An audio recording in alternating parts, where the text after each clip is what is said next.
सद्गुरु साक्षात् परब्रह्म तस्मै श्री सद्गुरुवे नमः।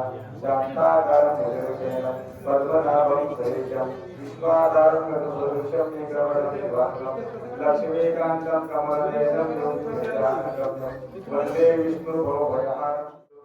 न रूपस्य तत्त्वोपलभ्यते नान्तो न चाटेनं सत्प्रतिष्ठा अश्वत्थमेनं सुवीरूढं कुलं दिगंबरा दिगंबरा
आपल्या गावासाठी जे लोक हातभार लावणार आहे कार्य करतात आपल्याप्रमाणे आपल्या पोहोचीप्रमाणे ज्याच्यामध्ये जे जे कौशल्य आहे आता कोणी शिकलेलाच पाहिजे किंवा मोठा माणूस पाहिजे पैशावाला पाहिजे काही अर्थच नाहीये। आज आपण अशा व्यक्तीला आपण करणार आहोत की अगदी झिरो पासून हिरो बनलेली लोक आहेत आणि त्यांनी या गावासाठी आपलं पण जमून बरंचसं काय केलेलं आहे। तर त्या सत्कार कार्यक्रमाला आपण सुरुवात करूया।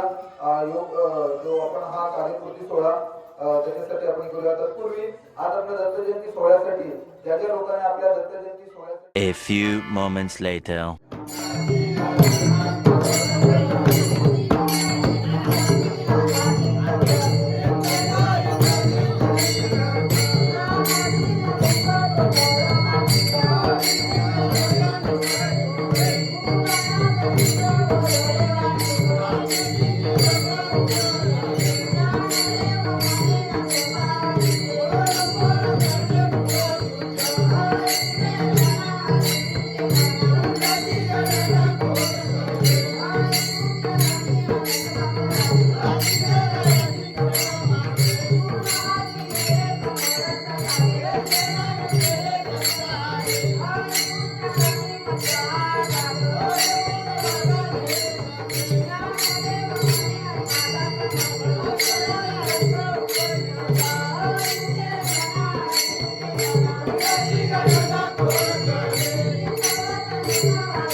Radha Krishna Radha Gopal Krishna Radha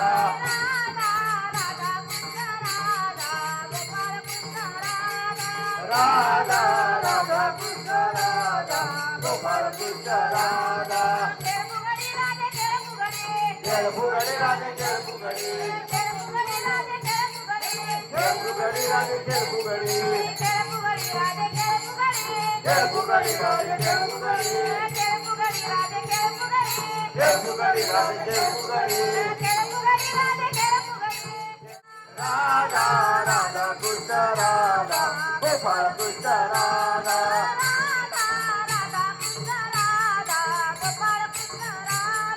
Radha Radha Krishna Radha Gopal Krishna Radha Radha Krishna Radha Gopal Krishna Radha Radha Krishna Radha Gopal Krishna Radha Radha Radha Radha Krishna Radha Gopal Krishna Radha The next day.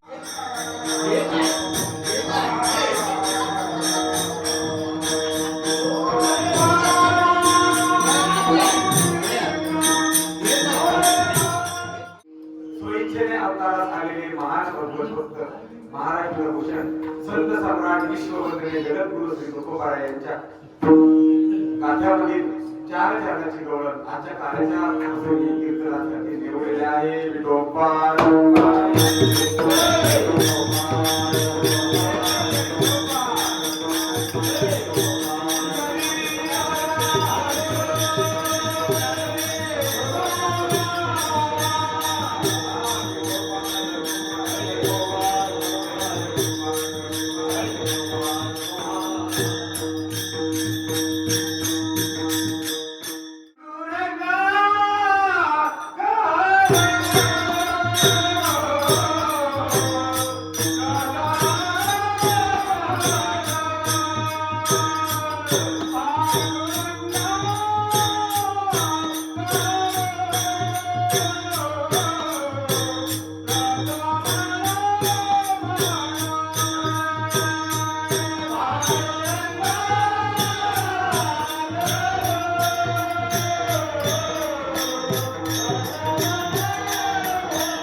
आपल्या धर्माचा अभिमान साडू नये, अहिंसा करू नये, हिंसा करू नये, अहिंसा, सत्य वचन करावं. सत्य भगवान परमात्मा आहे. सत्य तू विठ्ठला, या 8 नियमाचं पालन करायला सांगितलेलं आहे तुम्हाला मला. आणि त्याच्यामध्ये 8 अवतार झाले. 9वा अवतार हा पंढरीचा पांडुरंग बोधिसत्व आहे. बघा आता गोपाळ कृष्ण 8व्या अवताराचं चरित्र वर्णन करावं असं त्याचं दंडक आहे. याचं कारण काय? मुख्य महाविष्णू चैतन्याचे मूळ संप्रदाय फळ येतोया. मुख्य महाविष्णू चैतन्याचे मूळ आहे. म्हणजे भगवान महाविष्णूच्या नाभी कमळामधून ब्रह्मदेवाचा जन्म झाला आणि ब्रह्मदेवाने सृष्टीची निर्मिती केली. भगवान परमात्मा क्षीरसागरामध्ये शयन करतात शेषाच्या फण्यावरती आरामात, पाय लक्ष्मीच्या हाती, तिसे यावे कापडती, तुका म्हणे शेषा जागे करा ऋषिकेशा. अर्थात भगवान परमात्म्याच्या बेबी मधून कमळ आलं, त्या कमळामधून ब्रह्मदेवाचा जन्म झाला आणि ब्रह्मा याने सकळ निर्मिली. ब्रह्मदेवाने सृष्टीची निर्मिती करावी, विष्णूने पालन करावं आणि रुद्राने संहार करावा. हा तिघांचा नियम आहे. त्रिगुणात्मक त्रिमूर्ती दत्त हा जाणा. सत्वगुण, रजगुण, तमगुण हे सगळं देवाच्या हातामध्ये आहे. रज तम सत्व आहे ज्याचे अंगी तोची निजगी वाया गेला. हे तिन्ही गुण आपल्याला लागू करून द्यायचे नाही. आपल्याला रजोगुणातून उत्पत्ती होते आणि सत्वगुणामधून परमार्थ होतो.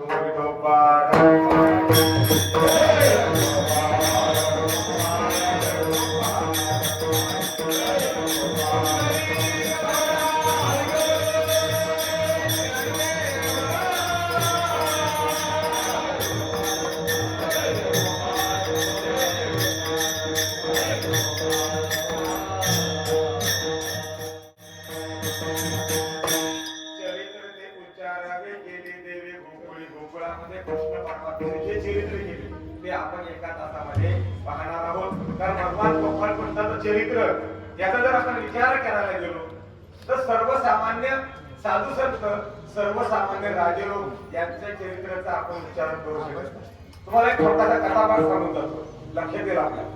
राजा हरिश्चंद्र नौकण पृथ्वीचा राज्य आहे. ताराराणी आहे, छोटा 6 वर्षाचा रोहिदास बाळ आहे. आणि देवाच्या सभेमध्ये असा प्रकार घडला. देवाच्या सभेमध्ये वशिष्ठाने सांगावं की माझा जो शिष्य आहे हरिश्चंद्र राजा हा सत्वगुणी आहे, तत्वशील आहे. हे ऐकल्यानंतर जे राजर्षी विश्वामित्र आहे, विश्वामित्र ऋषी हे तापट स्वभावाचे. विश्वामित्र ऋषी हा पहिला राजपुत्र होता, परंतु संन्यासाचा तपोवर पाहिल्यानंतर त्यांच्या मनात अशी इच्छा झाली की आपण देखील ऋषी व्हावं, आपण देखील माळ घालावी असं त्यांच्या मनात आलं. त्यांनी माळ घातली, रुद्राक्ष धारण केले आणि तापट स्वभावाचे असल्यामुळं विश्वामित्राने म्हटलेलं त्या विश्वामित्रांना खपलं नाही. अरे कोण हरिश्चंद्र, बघू ना. आणि मग ते पृथ्वी तलावरती आले. काय केलं, राजा हरिश्चंद्र झोपलेला आहे. झोपलेला असताना त्याला रात्री स्वप्न पाडलं. तख्तावरती राज्यगादीवर बसलेला होता औरंगजेब. अशाच प्रकारे कंसाने आचरण केलं. राजाला बंदिशाळेत टाकलं आणि अनेकांना उपद्रव सुरू केला. सात्विक असणारा उग्रसेन राजा पण पोटी जो कंस आला तो दृष्ट प्रवृत्तीचा आणि त्याने काय केलं, आकाशवाणी ऐकली, आकाशवाणी झाली. अरे दृष्ट कंसा, ज्या बहिणीची मिरवणूक, ज्या बहिणीची मनात तो मोठ्या आनंदाने घेऊन चाललेला आहे ना, तिच्या पोटी जन्माला येणार 8वा पती तुझा वध करेल, तुला ठार मारेल. हे ऐकल्याबरोबर त्याला आनंद झाला असेल. समजा एखाद्याला आपण म्हणतो तुला मी तुला ठार मारणार आहे, आपला आनंद होईल का? हे ठरलं होतं. आणि मग 8व्यांदा परत करत राहील. 7वी योग माया तिकडं गोकुळामध्ये 7वी योग माया 6 पत्ते ठार मारली. 7वी योग माया गोकुळामध्ये आणि 8व्या इच्छा उद्रामध्ये जन्माला आला. मग त्यावेळेला देवकीचं तेज सूर्यासारखं दिसू लागलं. देवकीचं तेज कारण जन्मात पोटामध्ये असणारं बाळ आहे हा कृष्ण परमात्म्याचा 8वा अवतार आहे. पण भगवान विष्णूचा 8वा अवतार कृष्ण परमात्मा आहे. तिचं तेज लग्नची दिसू लागलं आणि मग ती तरवार माझ्या हातात वसुदेवाला म्हणू लागली. तर गर्भच बोलत होता तिच्या मुखामधून, प्रसूत झाली. बाळक झाल्याबरोबर अगोदर तिने 6 पत्ते मारली होती ना, ती रडली. पण हा 8वा जो जन्माला आला ना, तो रडला नाही, अजिबात रडला नाही. बघा केली होती त्यावेळी हलाहल ते निघालं. ते हलाहल कोणी प्राशन केलं, भगवान शंकराने प्राशन केलं. आणि म्हणून कृष्ण परमात्म्याने त्याला बोलावलं. काय केलं, भगवान शंकर आले आणि त्यांनी काय केलं, ते सगळं विष पहिलं पिऊन घेतले. विष प्यायल्यानंतर त्याने रक्त प्यायला सुरुवात केली. जसं पुतणीचं रक्त ओढायला सुरुवात केली, देवाचं पोट भरत नव्हतं. देवाची दिला आहे, विष प्राशन केलं. दुसऱ्या बाईचं दूध पितोय देव. बघा, विष पिऊन झाल्यानंतर दूध प्यायला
Yeah.